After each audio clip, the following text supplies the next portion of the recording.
All right, folks, let's talk about the exit of President Biden from the 2024 presidential race. I think this is going to be a conversation about winning politics. This is not about my beliefs. It's not about who's right. It's about winning elections. That's all it is. And nothing more, nothing less. You can't read my personal beliefs out of this, and I can't express my personal beliefs, sometimes on a side issue like the Weather Service privatizing, where it's not, high on the platform. There are some things, I'll pick once in a while. Think, okay, I've got a little leeway to say that's wrong.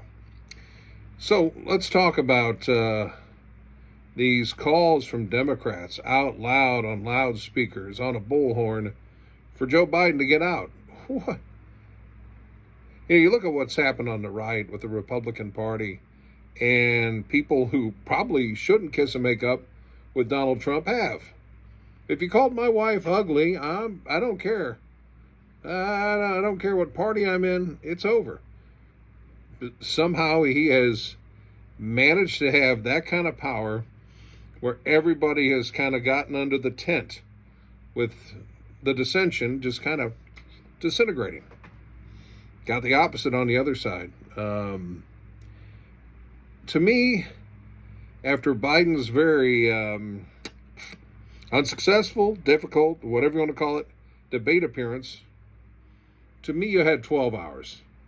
If you wanted to call for him to exit, you had 12 hours. I mean, there's not much to think about if you had a problem with it and you thought, this says he's not a viable candidate. Or whether you think it's because he's not fit to run the White House or he can't win. So you got 12 hours, 24-hour news cycle. After that, you let it rest. And you don't say something because the New York Times said that had to happen 3 or 4 days later in an editorial. Well, anyway, someone spoke out, and others have kind of dropped in here and there. Again, if your big worry is Donald Trump, you want to win. And I'm of the belief, now I don't know what, sometimes it seems like the president has some cognitive ups and downs, sharp 1 minute and not so sharp the next. The debate was, it was messy. There's no way to sugarcoat it. But before you start calling him out, one, it's not productive to call him out in public. And if you want him to leave the race, I guarantee you that if it was behind closed doors, he might have had a more open mind earlier. Now all you've done is lead to more people calling him out, and dissension will be used against you come November, no matter who you pick. So, let's look back to 2020. Let's rewind 4 years. To me, the Iowa caucus was an electability test, and everybody flunked. There was no Iowa bounce. Joe Biden summed it up. He had no money. His campaign fund was pretty darn low. He's sitting there in South Carolina, and he knew that he had support from the black community, the African-American community, just sitting there in the duck blind, watching everybody kind of take each other down in Iowa. And there he was. He got the win in South Carolina, and the rest is history. I hear people say the Democrats shouldn't have picked Joe Biden. They didn't pick Joe Biden. It's not the old process. The parties do not pick the candidates. That's obvious. Would the Republicans have picked Donald Trump, coming from TV, who, was stepping on toes, did things his way? No. They want to control the process, and Donald Trump's not someone who's going to be controlled. He's not a guy who has had to take orders. So you have no evidence that he would take orders. He's one of a kind personality. So anyway, 2020, nobody was an electable national candidate. They had a national following, but they were not a national candidate because, hey, we've got the gerrymandered, worked over maps on both sides from both parties. and there is this little chunk of people in the middle that determine who the president is. And both parties have had problems understanding how to put a national candidate out there. So anyway, 2020, nobody rises as electable, and those names are surfacing again. Gavin Newsom is not criticism of Gavin Newsom, not electable, not. It's just that's all there is to it. Unless, and if I eat my words, then there's been a tide of new voters, young voters, who don't show up in the polls. Right now, though, the way the shoe fits, not electable.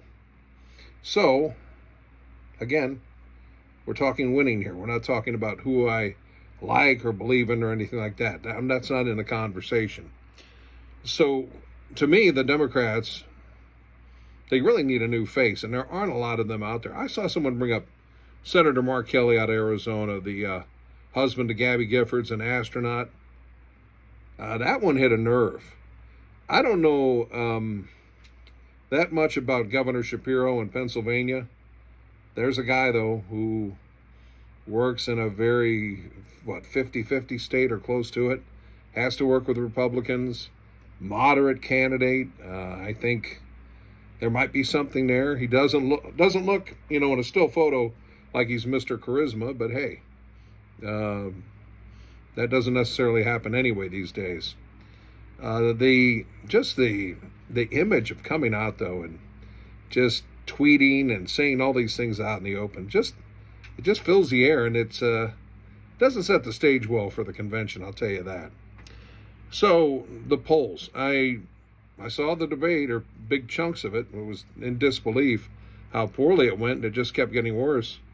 I thought there would be a 7 to 8 point hit on the polls for Biden. I thought, he could gradually recover a little bit.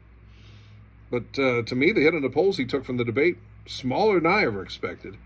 And to me, he was at a point where that was recoverable. I know you could absolutely say there's a worry it would happen again. Well, you put two together, then that's what I get. I get when people say, okay, two of them, he's dead in the water.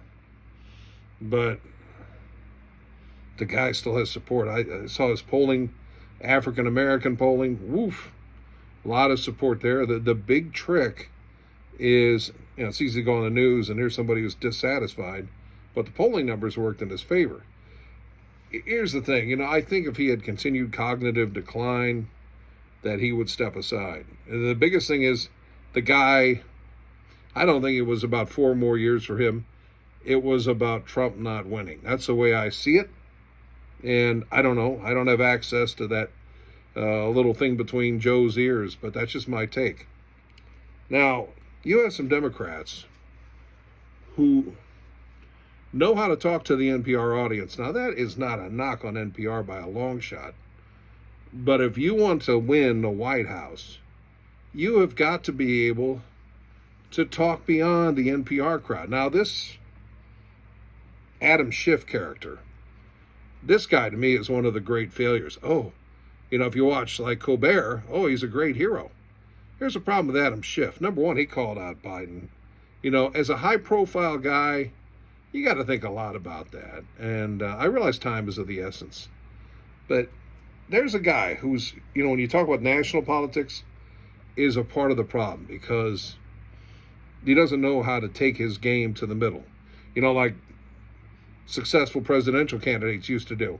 They'd talk to the left and the right in the primaries and then move to the middle in the general. Adam Schiff, the Democrats, to me, when you look at January 6th, and again, I'm talking strategy, to me it's pretty clear threat to our democracy. That sounds dramatic, and to me it should rattle cages when you say words like that. But I just don't think democracy resonates the same way. You look at the right and the GOP, they use that word freedom. I mean, let me tell you, I'm a wannabe political strategist. And I think of being a political strategist on both sides. I sit here like, what would I do to get Illinois Republicans out of the superminority? And I think of, I put that like political fantasy football hat on, And if I'm a Democrat, how would I weaponize January 6th? And I would see that threat to our democracy has not really moved the needle. It's moved the needle among the people, the choir, the people who already support you. I would say something akin to, they tell you they're fighting for your freedom, but in reality, they're fighting to take it away. Something, I talk about the founders. I wouldn't just keep saying democracy. That sounds too much like social studies class, I think, to some folks. And then some people say, well, we're not a democracy. We're a republic. Yeah. Anyway, you get that. Kind of like the people, when something happens at 12:02 a.m., boy, did I see a great wreck tonight. No, that was this morning. That's what you run into. So you look at the GOP, they had national candidate issues before Trump. I look at, and again, when the party had more input, Bob Dole, to me, the campaign he ran against Clinton could have been so much better, but he basically was set up to do all this dogma, talking about all this political stuff, which the base was all in Bob Dole already. He already had them. I saw Bob Dole on Letterman, and he was absolutely phenomenal. Charming, funny, entertaining. You didn't see that on the campaign trail. Didn't see it at all. And I thought, this could have been a barn burner. If someone would have been smart enough, you got Clinton out there playing a saxophone, and here's Bob Dole joking, showing that he's got alligator skin. He can take a joke. I thought, what a misstep. So anyway, I look at the issues out there. There's so many of these, really politically hyperactive people. Like, they're talking like about candidates like they're Ben and Jerry flavors. Oh, I think I want such and such. I want such and such. Such and such isn't electable. And on the right, you've got Donald Trump. It's got to be the right fit to beat him if you're looking for a candidate. And again, it's not about wowing the left folks in California or New York. It's about getting that guy in Wisconsin who's on the fence, kind of Republican in his heart, but let's say he's a union member, so he has allegiance to the Democrats, something like that. That's the kind of guy who's up on that fence. That's the guy you got to talk to. You've already got the people who identify as left. I would restart that conversation. I'd get in a room, and I don't know. I think the barn's already free of the horse. I think the horse already left the barn. I don't think you can get anything out of January 6th at this point. But I think they lost on the word game. Trying to be the smartest on that stage is not always going to work for you. Look at Bloomberg. Bloomberg, forget about his stances and some, what some would call forward-thinking stances on issues. He spent all this crazy money, but he sunk himself because he was quite possibly the most smug candidate that ever walked the face of the stage. Now, somehow, Trump can flash a lot of ego on the stage and just say some biting things, but it doesn't come off as smug. Smug to me is damaging. I saw it with Al Gore in a debate against W. He was smug and, this is going to be easy. I'm the smarter guy. Maybe Hillary Clinton did that too, because in her race, she acted like she had a 3-touchdown lead and was conservative and kept, quote unquote, running the ball up the middle. And then here's another thing Donald Trump gets. How did we get Donald Trump? Because he understands that people are passionate about their politics, but they're not passionate about how the sausage is made. They're passionate about their issues, but they don't want to see a white paper. They don't want to read a 10-page article. You get the emotions rolling. And again, that guy learned a lot, I think, from when he got booted from The Apprentice and talking to people on social media. I think he has, it's just a lot of knowledge on how you can run a campaign differently in this century. So you can teach an old dog new tricks, and he certainly used them. But I think put aside Donald Trump on the issues or anything else. I think you can learn some lessons from him. You got to bring a little bit of showbiz. You know, Hillary Clinton, she came to Springfield. She ran a very careful event. I realize she's got hecklers, but she ran this very, very careful event. It kept getting delayed and delayed, and it was political invitees only. I understand you want to avoid bad optics. You don't want some crazy person rushing the stage. There's a lot of bad stuff you don't want. But by being that guarded, she didn't gain any ground when she went to Springfield, I don't think. People who were going to vote for her, oh, it was good to see Hillary. Donald Trump came to Springfield and basically put on a party. You could drink beer. You could buy a beer. And, you know, and again, the guy did a little bit of showbiz. I mean, that's why he's sold things that, you know, that have, I guess, Trump steaks and all that stuff. So even whether you like the product or whether every product was successful, or Trump University may not have been the end-all be-all, or he has problems in Atlantic City, at least at the get-go, the guy knows how to entertain people, and you know, even with some flaws here and there, like talking to himself or talking off topic, still at the end of the day, he knows how to fire people up. And you've got to think showbiz. Whoever gets this nod, whether it's you know, the vice president, what have you, you've got to excite people. I mean, that's how Obama and Clinton got victories in part. They know how to entertain people. You know what? People don't just want to hear about politics. I'm going to pull out the saxophone. Obama did his speeches, and he didn't have a ton of adversarial political experience. But, you know, you came out and you talked to something besides the politically active crowd.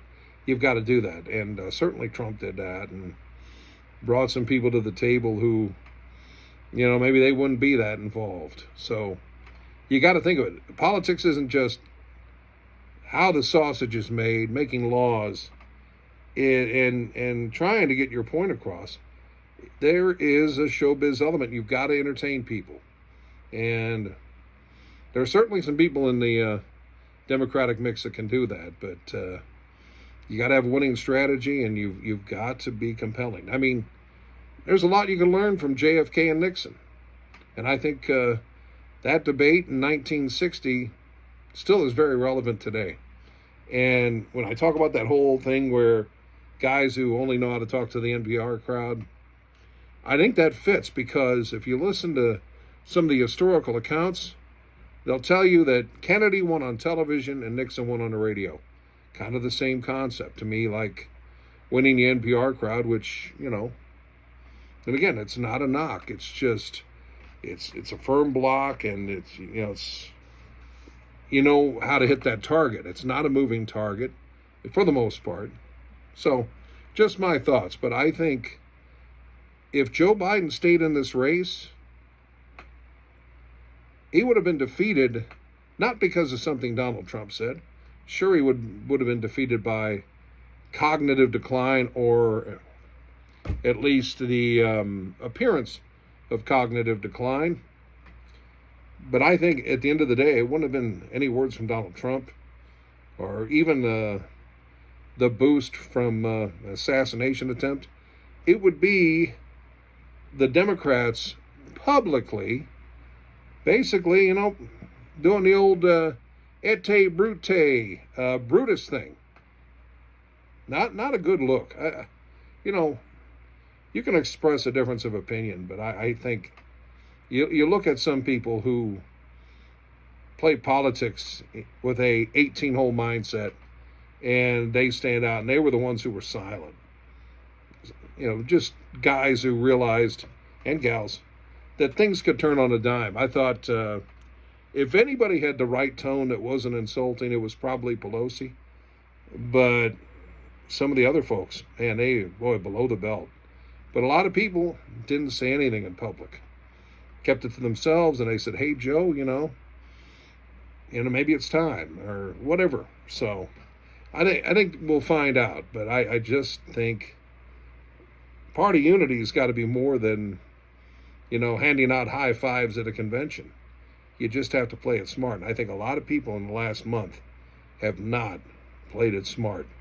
All right, if you made it through 20 minutes of this, you're as bored as I am.